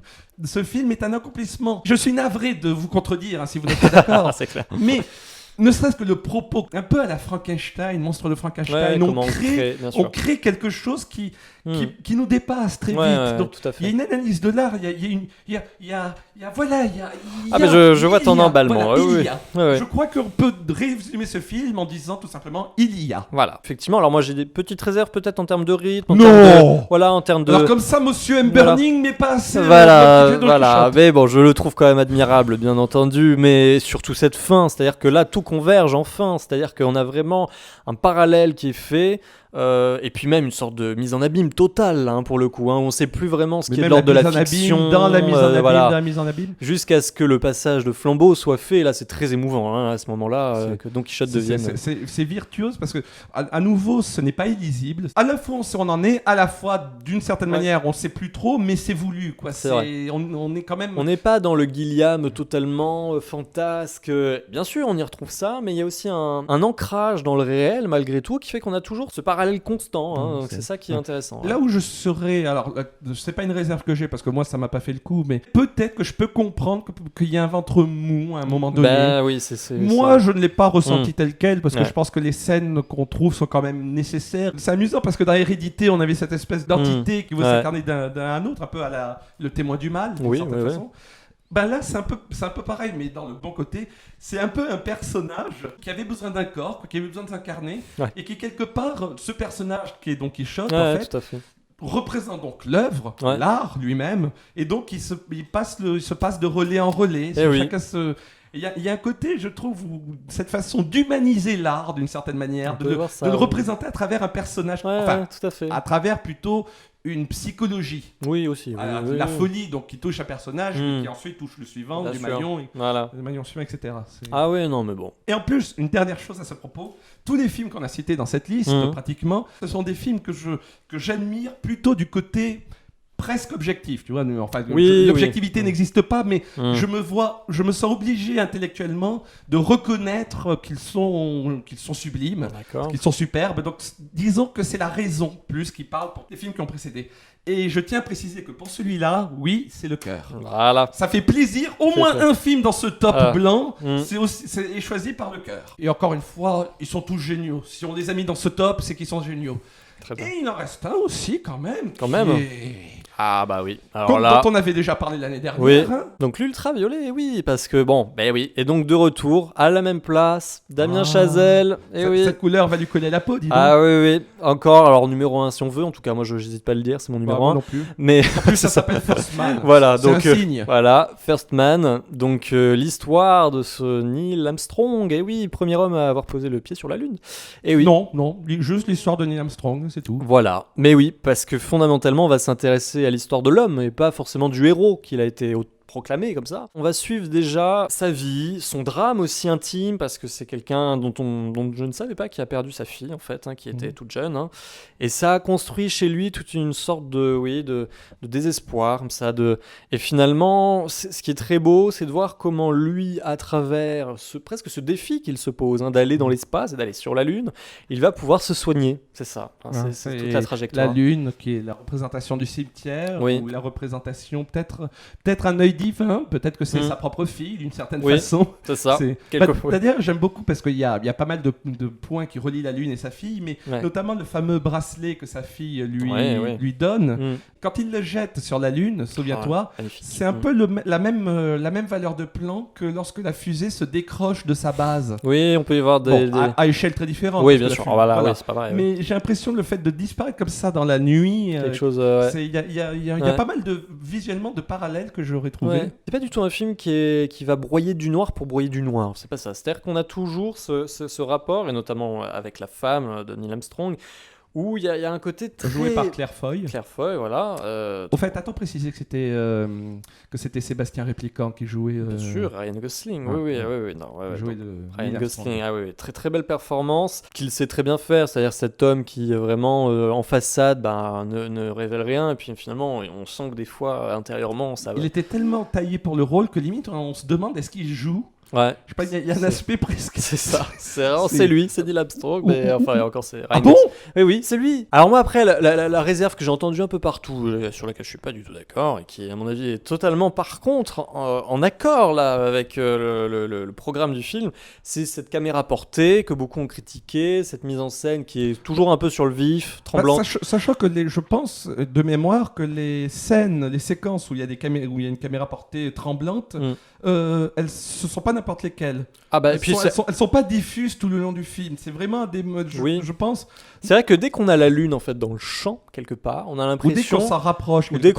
Ou dès qu'on a toujours à l'idée cette Lune quelque part en tête, la caméra est plutôt posée. Et puis j'ai l'impression que dès qu'on est dans une sorte de le monde réel en fait, quotidien, où donc peut se nicher plus facilement une sorte d'instabilité émotionnelle, enfin quelque chose de cet ordre-là, parce que la Lune c'est l'apaisement, c'est ce que l'on doit atteindre. Pas forcément, parce qu'à un moment ils sont dans une navette, là où c'est quelque part le plus psychédélique entre guillemets, la séquence tu sais où ils partent en vrille, ils sont quand même pas loin de la Lune. Ils sont pas loin de la Lune, mais elle est pas dans le champ. Enfin moi j'y vois vraiment un rapport où dès qu'elle est dans le champ, où tu vois un champ dans l'espace. l'espace. Qu'est-ce que tu veux Oui, faire oui, mais Qu'est-ce que tu que veux faire pousser. ça serait pas simple. Mais bon, voilà. Enfin, moi, j'y vois vraiment un rapport où voilà, l'espace, la Lune, cette possibilité-là de l'atteindre, est riche et source d'apaisement, d'une forme de voilà, on pourrait tourner de libération, on peut tourner la page et tant De rédemption. Ouais. Et tant qu'il est sur la Terre, voilà, finalement, il n'est pas en phase. Et du coup, la mise en scène retranscrit ça. Il avait besoin non pas d'enterrer sa fille, mais de l'enlunir. De l'enlunir, oui. Non, mais magnifique, Non, que dire. mais Et puis tout de quelle même- musique aussi, disons-le, parce que c'est la nouveau plus belle Justin BO Hurwitz. de l'année. Hein. Là, par contre, c'est sans conteste. Alors bon, voilà, on a fait. D'ailleurs, 2 années de suite de la place ultraviolette. Je veux dire, les autres réalisateurs, ils vont avoir peur. Hein, je veux Ah dire, bah oui, ils vont là, se Damien dire, Chazelle. Ah oui, encore troisième. Non, il n'a pas prévu de film là, parce qu'en 2019. 2019, si jamais il sort un film en 2019, les autres, ils Voilà. savent. C'est Il va être fini. ultraviolet. Non, C'est on ça, peut- on peut plus. Bon, sur ces très bonnes paroles, on va refaire. Retourner le set des Oui, dernières bien fois. sûr. Voilà. Et oui, donc 16 films, 16 couleurs, et oui, et que des chefs-d'œuvre quasiment, on va dire. Non, Mais pas 16 couleurs. Une seule. une seule, le blanc. Le blanc. Eh oui. Et cette montagne qu'il fallait gravir, voilà, nous voici au sommet. Eh oui. Le sommet de 2018. Ce Ouais. que 2018 avait peut-être pas de meilleur, mais d'incontournable, Oui, d'inoubliable à absolument. proposer. Voilà. Donc voilà, on vous retrouvera de toute façon l'année prochaine, hein, si tout se passe bien, mais il n'y a pas de raison, pour ce nouveau top. Ce top 2019 du coup. Voilà, Et oui. peut-être le top blanc 2019. Ouais. Quelles seront les couleurs de C'est ça. 2019? Alors on vous donne un petit Ensemble indice, mais il y en a déjà un qui risque de se frayer un chemin. Voilà, qu'on a Et- déjà vu quelques fois, et voilà. Et je pense qu'il sera violet. Et il sera sans doute très haut, oui. Violet ou ultraviolet. Donc Voilà. déjà, C'est déjà pas mal. on sait que, rappelez-vous que le duo violet-ultraviolet dans les tops Peut dans déjà nos être tops à pris nous, peut-être. Alors on verra bien. Bon, une très bonne année encore quand même, hein, faut vous la souhaiter. Une très bonne année cinématographique, hein, voilà, plein de chefs-d'œuvre. Et n'oubliez jamais de faire de beaux rêves cinématographiques Eh oui. tout en blanc.